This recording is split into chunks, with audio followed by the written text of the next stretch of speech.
Hello, it's Jean from the Inky Owl Studio. Welcome back, and welcome if you're a first-time viewer.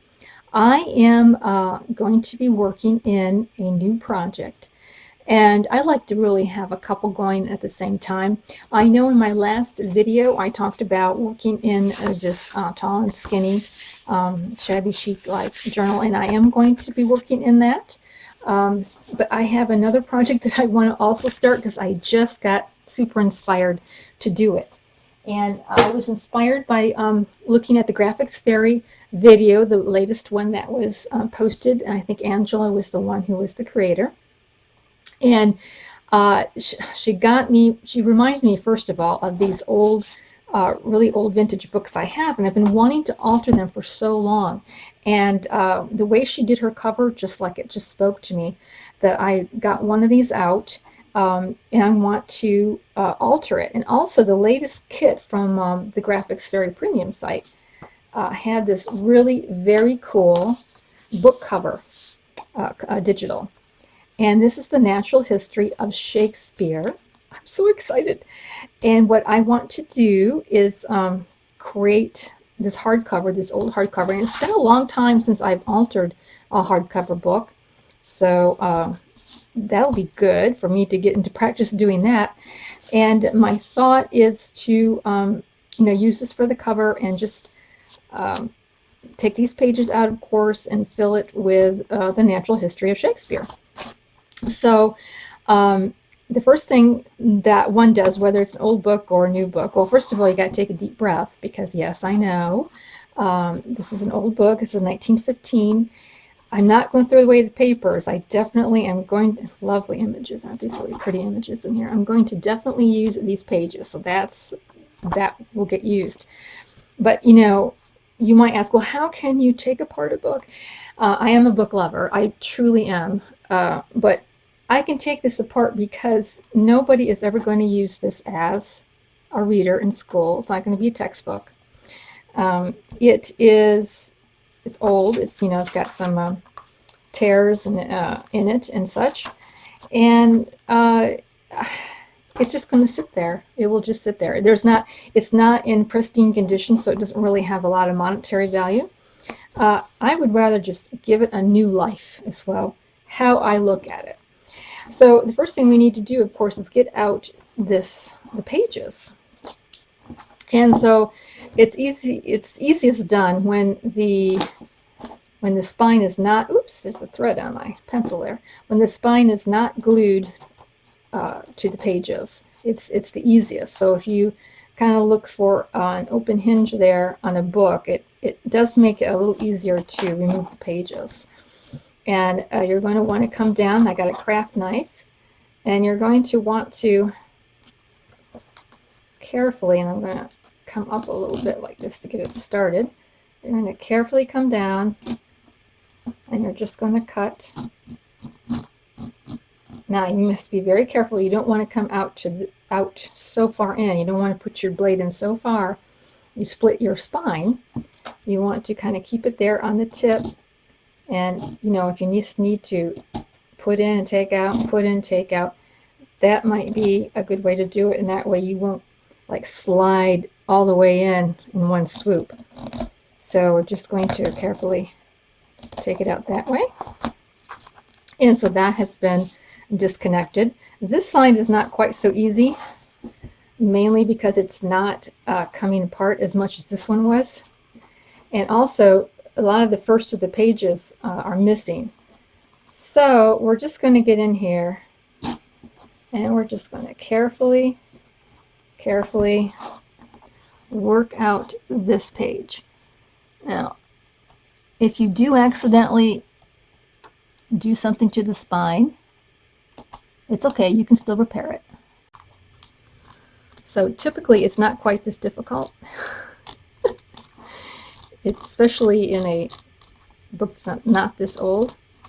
But I'm trying to feel where the board ends. So the board ends right here, and you can feel because it's hard, and here's the spine. So I'm trying to kind of go against that board. Just kind of like going on the side of that board a little bit. So yeah, most are not this difficult.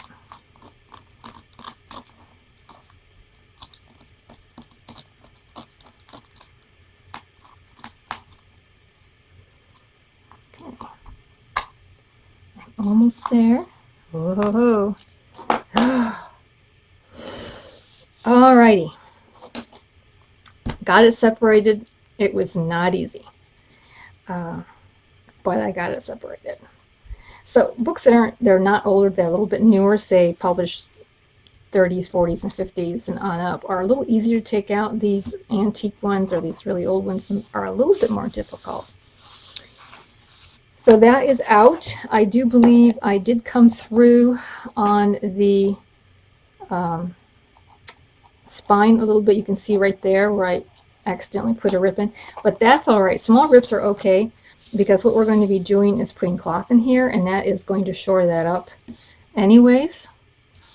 So I started out being this really skinny spine, if you remember, but when you really look at it, that spine can now stretch out and be a little bit larger, about like this now. So I'm going to use the original spine that's in here. I'm going to be putting in a hidden spine in the end. And for right now, I'm going to put something down inside here to, like I say, shore up that spine a little bit. What I'm going to use is gaffer's tape, which is used to repair books, and it is a sticky cloth type of material. You don't have to have gaffer's tape. You could use like a duct tape. You could use any kind of a heavy tape would be good to put down here. I am also, let me get it measured out here. Now, why I got white, I don't know. So if you ever buy it, if I ever were to buy this again, I would definitely get either a black or a dark brown or something. Don't know why I got white, but I did. So I'm not only going to be putting this down, I also want to put glue. So it's like a double glue thing I'm going to have going on here, because I really do want this to stick quite well. Another tape that you could use would be masking tape, but try to get a very heavy masking tape, a good quality, I guess I should say, a good quality masking tape, because what you might get in the dollar store probably is on the thin side, so I would definitely get like a heavy masking tape.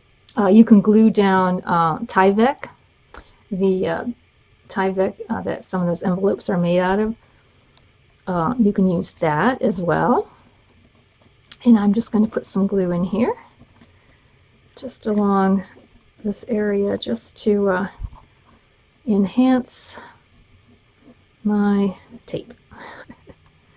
Just make it a little bit more, a little heavier, or better glue in there. Alrighty. And I'm going to come down a little bit from the very, very tippy top, because I don't want this white showing. Like I say, I don't know why I got white. Sometimes we make these decisions, and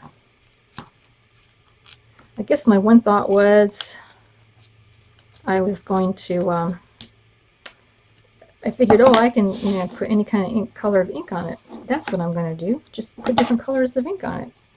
And it's like, well, really, when I got to using it, I really don't need to do that. Really needed more of a dark one. So now I'm going to just work that in there. I'm going to start by working on this middle of the spine first, and then coming up there like that, like so. Now there's going to be more than this tape laid down here, so like I say, I'm going to put a hidden spine, and I'm going to be using cloth for that, so that'll be even more help along the way. But this way, that little rip will be glued over, and we won't really have to worry about it. And it just adds a little bit more stability to that journal.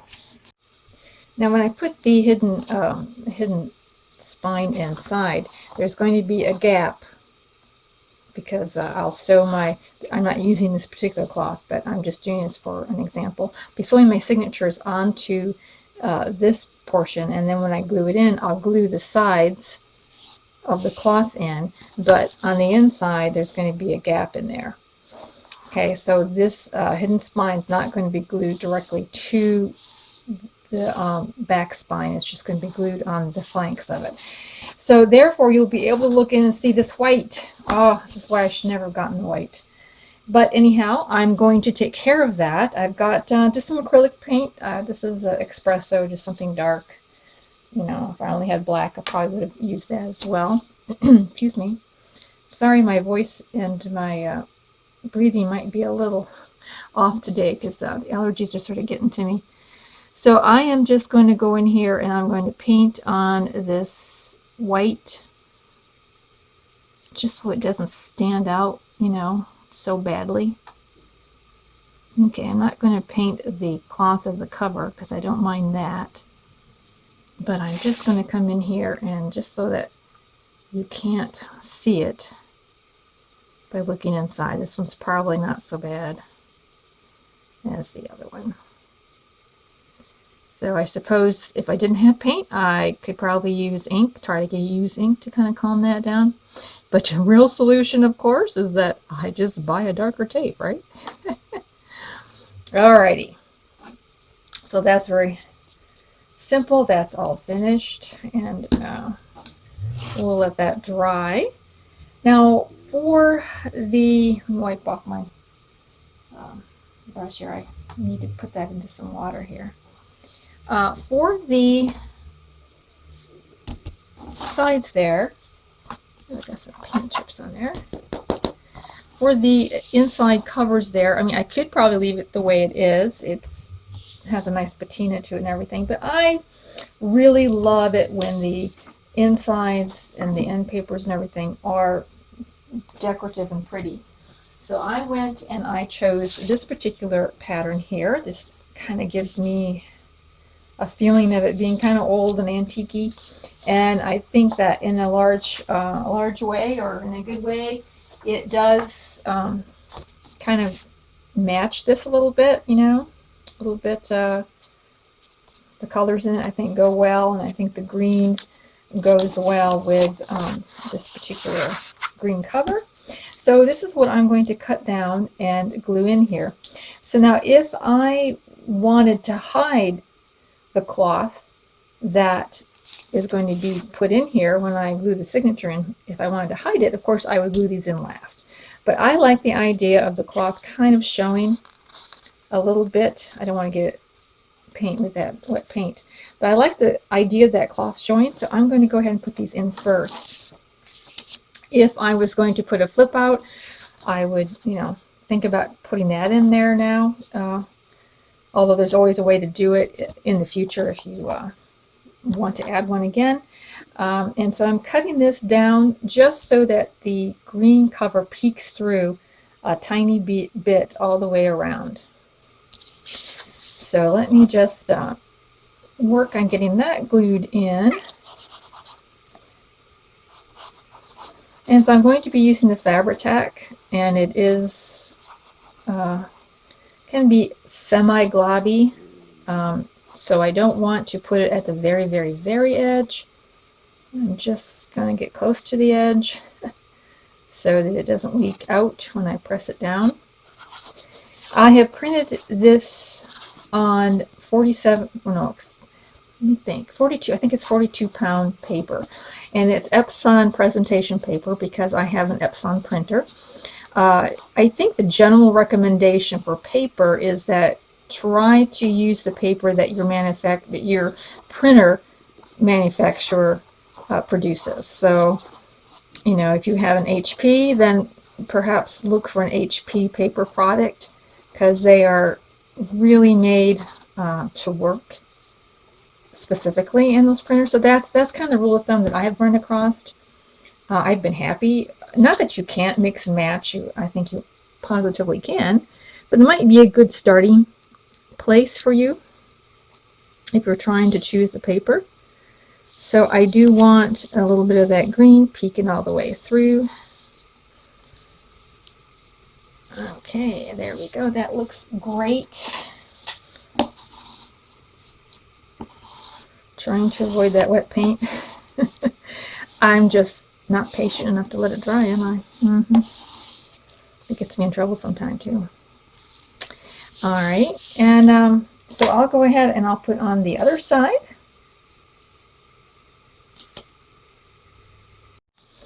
So these are on. I'm really liking this. Really liking this color.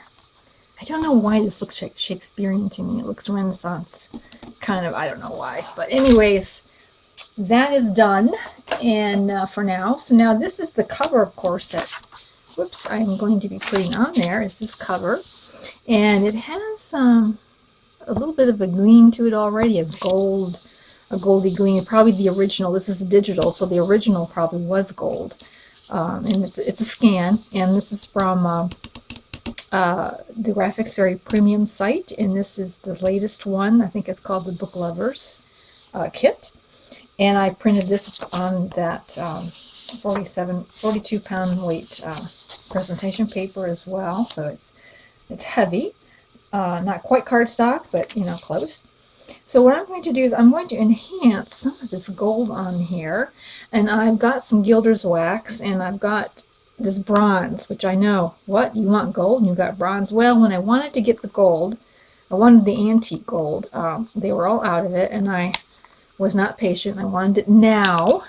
So I got the bronze, which actually looks much like antique gold.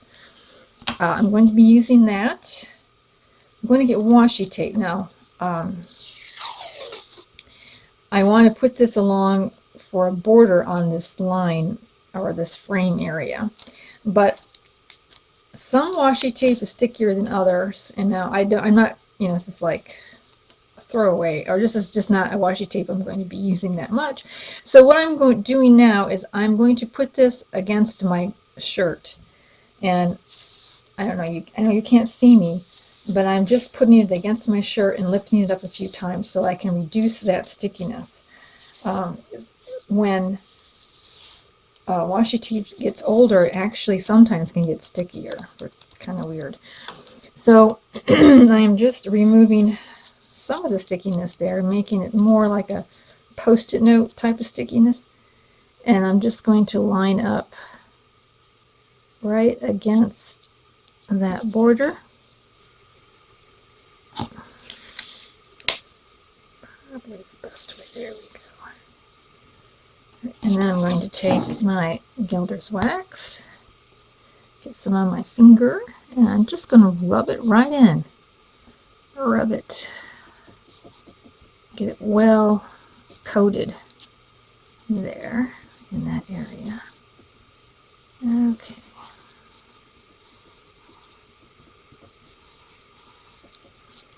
Alright, so that's good there. Now let me lift this up then. Slowly and carefully. And I will put this down here at the bottom. And do the same here. So I'll be working around the whole frame in this way.